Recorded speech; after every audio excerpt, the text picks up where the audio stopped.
যারা আজকে এখানে সমবেত হয়েছি সবার পক্ষ থেকে আপনাদেরকে আন্তরিক অভিনন্দন। দেখেন, খুব সাধারণভাবে যদি বলি, একটা বিসিএস পরীক্ষা আমরা যখন 45তম বিসিএস পরীক্ষাটা দিলাম 2022 সালে এটার কার্যক্রম শুরু হয়েছিল, যেটা আমি ভুল না করি। আজকে 2026 সাল চলে। 4 বছর একটা বিসিএস এর পিছনে আমরা দাঁড়িয়ে আছি, কাজ করছি। প্রিলিমিনারি দিয়েছি, লিখিত দিয়েছি, এর মধ্যে সরকার পরিবর্তন হয়েছে, আন্দোলন হয়েছে, অভ্যুত্থান হয়েছে, সব কিছু হয়েছে।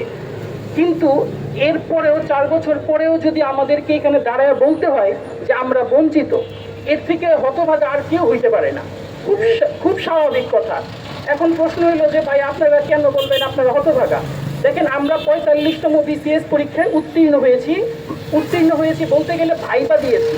আমাদের ভাইবার পরবর্তীতে সম্পূর্ণ ফলাফলটা প্রকাশ করা হয় নাই।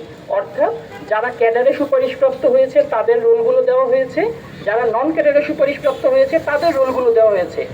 বাকি যে 4000-এর মতো পরীক্ষার্থী ছিলেন, ভাইবা দিয়েছেন, তারা পাশ করলেন নাকি ফেল করলেন এই তারা জানতে পারেন নাই। আমাদের যেটা জানার অধিকার আছে। যদি কেউ ফেল করেছেন, তিনি তার পরবর্তীতে ভাইবাটা যেন আরো ভালো হয় সেই প্রস্তুতি নেবেন। আপনারা জানলে অবাক হবেন, এই খুব সামনে এপ্রিল মাসের 9 তারিখ থেকে 50তম বিসিএস এর পরীক্ষা শুরু হচ্ছে, লিখিত পরীক্ষা। আমি নিজেও সেটার একটা পরীক্ষার্থী। আমি একটা বেসরকারি ব্যাংকে জব করছি।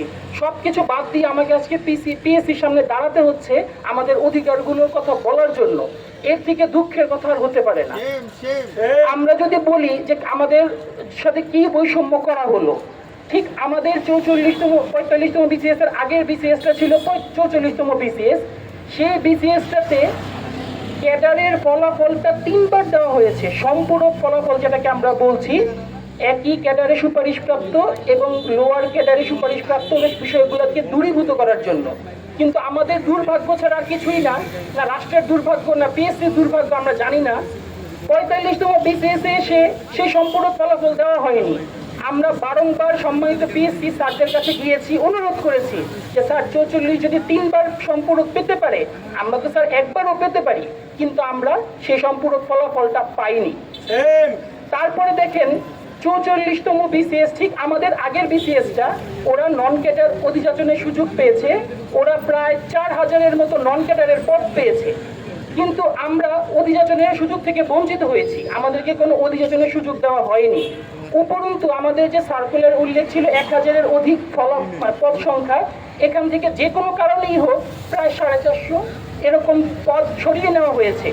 যদি এটার কোনো যৌক্তিক কারণ থাকে, এটা পিএসসি বলতে পারবে।